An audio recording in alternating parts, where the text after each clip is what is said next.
دراصل شاعر اپنے گناہ گار ہونے کا اعتراف کر رہا ہے کہ ہمارے گناہوں کے اعتراف پر رب العالمین کو ترس اور رحم آ جاتا ہے۔ اللہ کے حضور اس طرح عاجزی اور گناہوں کا اعتراف ہی ایک عبادت ہے، اور بندے کا کام یہی ہے کہ ایک محتاج فقیر کی طرح اپنے گناہوں کا اعتراف کرتا رہے، کیونکہ اللہ تعالیٰ اپنے رحمت کے دامن میں سمیٹ لیتا ہے۔ علامہ اقبال کا شعر ہے، نہ کہیں جہاں میں اما ملی، جو اما ملی تو کہاں ملی، میرے جرم خانہ خراب کو تیرے عفو بندہ نواز میں۔ دراصل شاعر جو مولانا الطاف حسین حالی ہیں وہ خود کو بندہ نافرما کہہ رہے ہیں، اور چونکہ یہ حمد ان کی تحریر کرتا ہے اس لیے وہ خود کو گنہگار کہہ رہے ہیں، نافرمان کہہ رہے ہیں، لیکن اللہ کی رحمت بیان کرتے ہوئے کہتے ہیں کہ پھر بھی ہم تیری حمد کر رہے ہیں تو یہ تیرا ہی کرم ہے، ہم گناہ گاروں پر، ہم نافرمانوں پر۔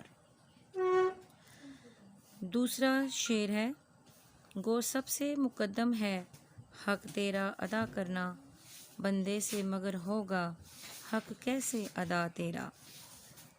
گو کا مطلب اگرچہ، مقدم کا مطلب اول، سب سے بڑھ کر، بندے سے، انسان سے، بندے کا مطلب ویسے غلام ہوتا ہے، ٹھیک ہے۔ مفہوم دیکھیے، اے اللہ اگرچہ ہم پر فرض ہے کہ سب سے پہلے تیرا حق ادا کریں، مگر ہم بندوں سے تیرا حق کیسے ادا ہوگا۔ اس شعر میں تشریح طلب نکات کے ہیں جن پر ہم نے فوکس کرنا ہے اور اپنی بات کو بڑھا کر طویل کر کے لکھنا ہے، وہ ہے اللہ کا حق سب سے مقدم ہے، اور جو بندہ ہے وہ حق کیسے ادا کرے۔ اللہ تعالیٰ نے انسان کو اشرف المخلوقات کے درجے پر فائز کیا اور اسے شعور جیسی عظیم نعمت عطا کی ہے۔ اللہ تعالیٰ اپنے بندوں کو بے شمار نعمتوں سے بھی نوازتا ہے۔ قرآن پاک کی آیت لکھیں گے آپ، اور تمہیں پاکیزہ رزق دیا تاکہ تم شکر ادا کرو۔ انسان کی ہدایت و رہبری کے لیے انبیاء کرام بھی مبعوث فرمائے، اور جو زندگی کے ہر شعبے میں مکمل رہنمائی کرتے آئے۔ اس لیے ان سب نعمتوں کا تقاضا ہے کہ انسان اللہ رب العزت کی اطاعت و فرما برداری کرے اور اس کے حقوق کو سب سے مقدم رکھے۔ اللہ تعالیٰ کی نعمتیں اس قدر زیادہ ہیں کہ اللہ تعالیٰ نے فرمایا ہے قرآن پاک میں، اور اگر تم اللہ کی نعمتوں کو شمار کرنا چاہو تو نہیں کر سکتے، لیکن انسان اپنی تخلیق کے اصل مقصد کو بھول کر دنیا کی رنگینیوں میں گم ہو جاتا ہے، حالانکہ اللہ تعالیٰ کی اطاعت ہی سب سے زیادہ مقدم ہونی چاہیے۔ اللہ تعالیٰ کے حقوق ادا کرنے کا مطلب ہے کہ اس کی نعمتوں کا شکر ادا کیا جائے۔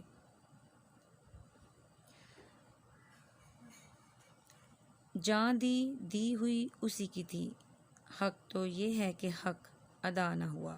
مرزا اسد اللہ خان غالب کا شعر۔ اللہ تعالیٰ نے اپنے کمال سے یہ ساری دنیا کو تخلیق کیا، اس کے احکامات کی حکم عدولی اس کی احسان فراموشی کہلائے گی، اس لیے ہمیں صرف اسی کی ذات کو، اس کے حقوق کو مقدم رکھنا ہے۔ لیکن شاعر اپنی کمزوری بیان کرتے ہوئے کہتا ہے کہ ہم انسان اپنی ہمت کے مطابق اللہ تعالیٰ کی اطاعت کی کوشش کرتے ہیں، لیکن اس کی نعمتیں اس قدر بے شمار ہیں کہ اس کی عبادت کا حق ادا نہیں کر سکتے۔ اب ہم دیکھتے ہیں تیسرا شعر۔ محرم بھی ہے ایسا ہی جیسا کہ ہے نامحرم، کچھ کہہ نہ سکا جس پر یاں بید کھلا تیرا۔ محرم کا مطلب واقف، جاننے والا، نامحرم، نا واقف، نا آشنا، یہاں اس دنیا میں، بھید کا مطلب ہے راز۔ شعر کا مفہوم کچھ یوں ہے، اے اللہ تجھے جاننے کا دعویٰ کرنے والے بھی ایسے ہی ہیں جیسے تجھے نہ جاننے والے، جس پر بھی تیرا راز کھلا ہے وہ الفاظ میں بیان نہیں کر سکتا۔ الطاف حسین حالی اللہ تعالیٰ کی حمد و ثنا کرتے ہوئے کہتے ہیں کہ اگرچہ انسان کھلی آنکھوں سے اس کائنات کا مشاہدہ کرتا ہے، پھر بھی اس کی حقیقت اور اصلیت کو پا لینا ہر کسی کے نصیب میں نہیں ہے۔ اللہ تعالیٰ کی قدرت کے نمونے، مظاہر، سورج چاند ستارے، اندھیرے، دن رات کا آنا جانا، یہ سب انسان کی سمجھ سے بالاتر ہیں۔ جب تک اللہ تعالیٰ خود بصیرت کی آنکھ عطا نہ فرمائے تو انسانوں کے لیے یہ جہاں تاریک ہی ہے، یعنی کہ محرم اور نامحرم، جو جاننے والا ہے اور جو نہ جاننے والا ہے، وہ دونوں ایک جیسے ہی ہو جاتے ہیں۔ محرم جب اللہ تعالیٰ کے رازوں میں شریک ہو جاتا ہے، اس کی زبان بندی ہو جاتی ہے، وہ راز آشکار نہیں کرتا، اور نامحرم تو ویسے ہی نہیں جانتا، اس لیے وہ بھی کچھ کہنے سے قاصر ہے۔ اقبال کہتے ہیں، دل بینا بھی کر خدا سے طلب، آنکھ کا نور دل کا نور نہیں۔ تو اس لیے آنکھ کا نور دل کا نور کب حاصل ہوگا؟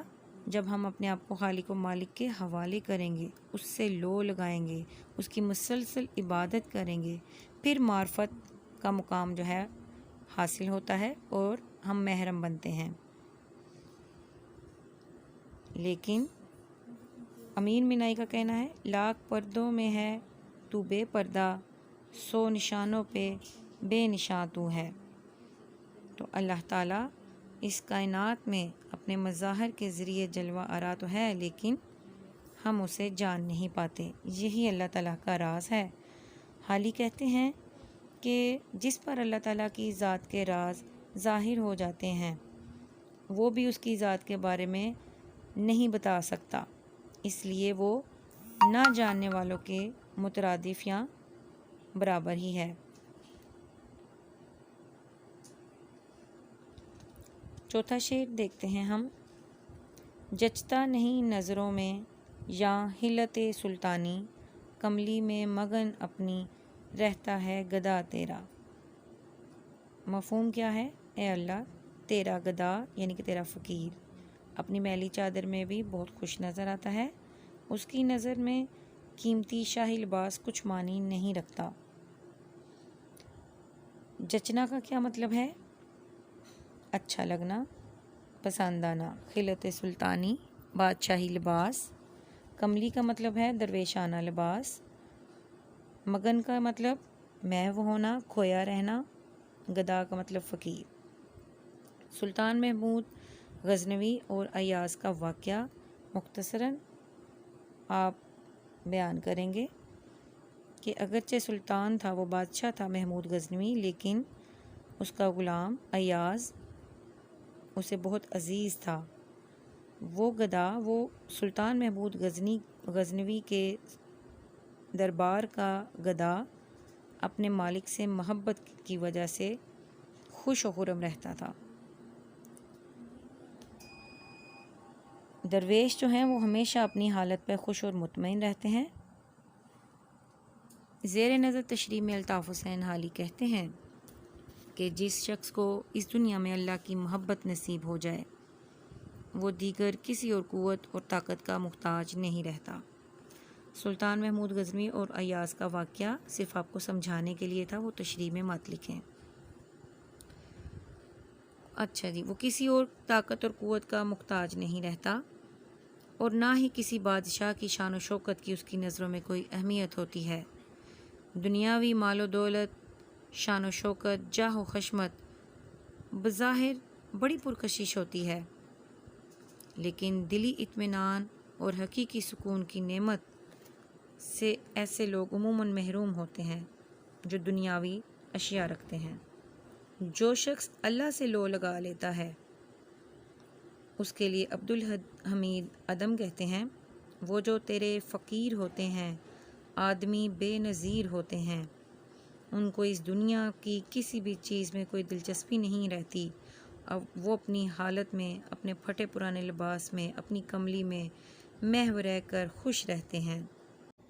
دراصل جب انسان اپنے مقام کو پہچان لے، اسے اپنے رب کی پہچان نصیب ہو جائے، اسے اس بات کا یقین ہو جائے کہ کائنات کا مالک رب العالمین ہے، تو پھر اس دنیا کے کسی بادشاہ کی، کسی شخص کا ظاہری وقار اس کی نظروں میں کوئی وقت نہیں رکھتا۔ اللہ تعالیٰ کی عزت ہی اس کے دل میں سب سے اہم ہوتی ہے۔ ان کی نظر میں شوکت جچتی نہیں کسی کی، آنکھوں میں بس رہا ہے جن کی جلال تیرا۔ یہ شعر آپ نوٹ کر لیں اور لکھیں۔ اللہ تعالیٰ سے محبت رکھنے والے درویش دنیا میں ملنے والی ہر آزمائش کو اپنے لیے نعمت سمجھتے ہیں اور اس پر پورا اترنے کی کوشش کرتے ہیں۔ اللہ کی رضا ہی ان کے نزدیک سب سے اہم ہوتی ہے اور وہ دونوں جہاں میں کامیاب و کامران ہوتے ہیں۔ اب دیکھتے ہیں 5واں شعر۔ تو ہی نظر آتا ہے ہر شے پہ محیط ان کو، جو رنج و مصیبت میں کرتے ہیں گلہ تیرا۔ محیط کا مطلب چھایا ہوا، قابض، رنج و مصیبت دکھ تکلیف، گلہ کا مطلب شکایت۔ اس میں مفہوم جو ہے، اے اللہ جو لوگ مصیبت میں گرفتار ہونے پر تجھ سے شکایت کرتے ہیں انہیں تو ہی سارے عالم پر چھایا ہوا دکھائی دیتا ہے۔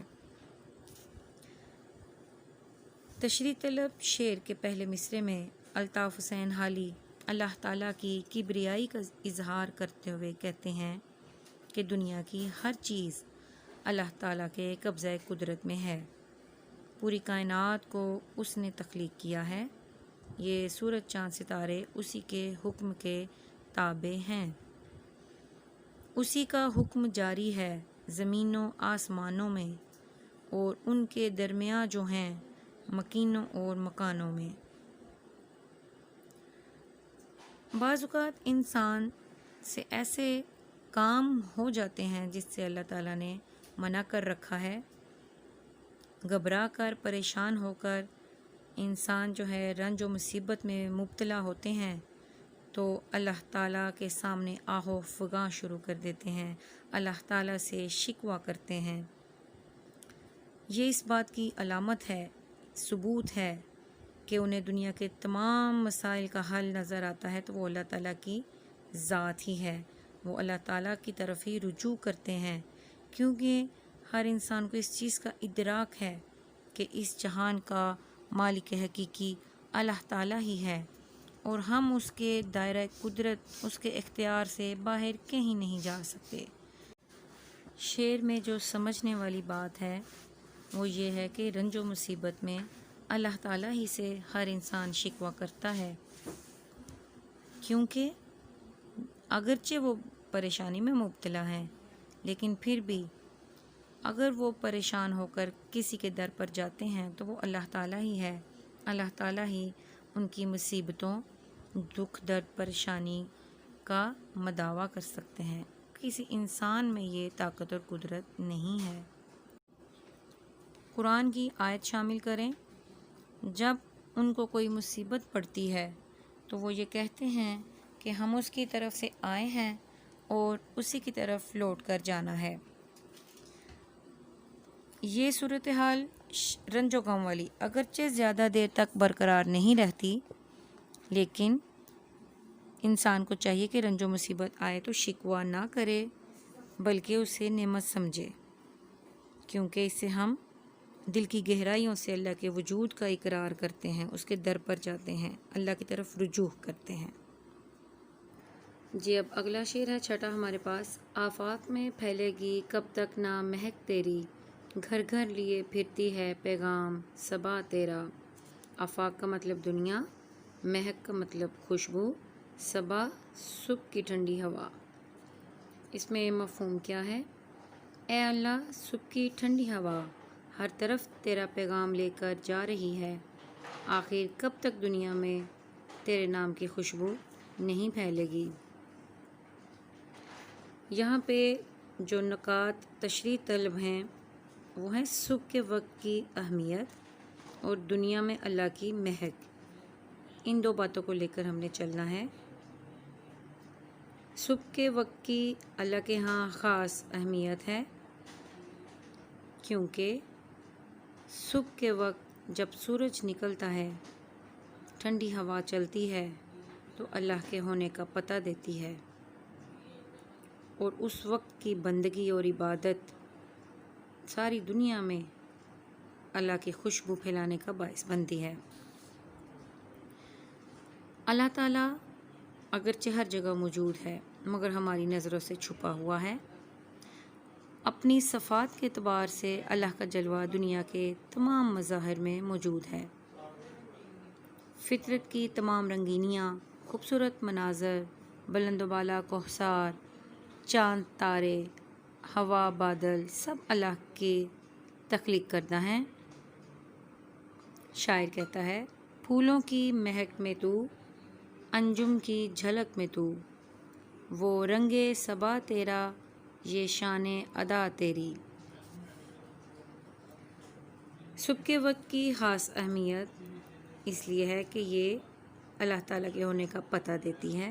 جوش ملی آبادی تو یہاں تک کہتے ہیں، ہم ایسے اہل نظر کو ثبوت حق کے لیے اگر رسول نہ ہوتے تو صبح کافی تھی۔ اللہ تعالیٰ کے وجود کے ثبوت کی بے شمار مثالیں پیش کی جا سکتی ہیں۔ کائنات بنانے کے بعد پھر اللہ تعالیٰ لمحہ بلمحہ اس کی خوبصورتی، اس کی آرائش میں ہی مصروف ہے، اور یہ اہل بصیرت کے لیے اس ذات کبریائی کے وجود کا احساس دلاتی ہیں۔ جیسا کہ اللہ تعالیٰ نے قرآن پاک میں بھی ارشاد فرمایا، بے شک آسمان اور زمین کی پیدائش میں، دن اور رات کے آنے جانے میں عقل والوں کے لیے نشانیاں ہیں۔ صبح کے وقت نسیم سحر چلتی ہے تو ہر چیز معطر ہو جاتی ہے۔ یہ ہوا گھر گھر اللہ تعالیٰ کا پیغام پہنچاتی ہے۔ صبح کی ٹھنڈی ہوا جہاں جہاں سے گزرتی ہے توحید کا پرچار کرتی ہے۔ گلشن میں کھلتے پھول، چمن کے دلکش نظارے اہل عقل کے لیے نشانیاں ہیں۔ امیر مینائی نے کہا، لاکھ پردوں میں ہے تو بے پردہ، 100 نشانوں پہ بے نشاں تو ہے۔ اب ہم آگے چلتے ہیں، آخری شعر ہے 7واں شعر۔ ہر بول تیرا دل سے ٹکرا کے گزرتا ہے، کچھ رنگ بیاں حالی ہے سب سے جدا تیرا۔ بول کا مطلب بات، قول، شعر، ٹکرا کر، چھو کر، رنگ بیاں بیان کرنے کا انداز، جدا کا مطلب الگ، منفرد۔ شعر کا مفہوم ہے، اے حالی تیرا انداز بیاں سب سے منفرد ہے، یہی وجہ ہے کہ تیرا ہر بول دل سے ٹکرا کر گزرتا ہے۔ حالی نے جس زمانے میں آنکھ کھولی قدیم شاعری کام نہ آ سکتی تھی، اس لیے انہوں نے اپنی شاعری میں اخلاقی پہلوؤں پر زیادہ توجہ دی، اور اس بات کا اقرار کرنا کہ ہم سب سے اچھی منفرد شاعری کرتے ہیں اس کو صنعت تعلیٰ کہا جاتا ہے، کہ شاعر اپنی تعریف خود کرے۔ تو دراصل حالی بھی یہ سمجھتے تھے کہ کہ شاعری کا مقصد ایسا ہونا چاہیے کہ انسان فلاح پائے اور انسان کو نئی منزلوں سے آشنا کرے۔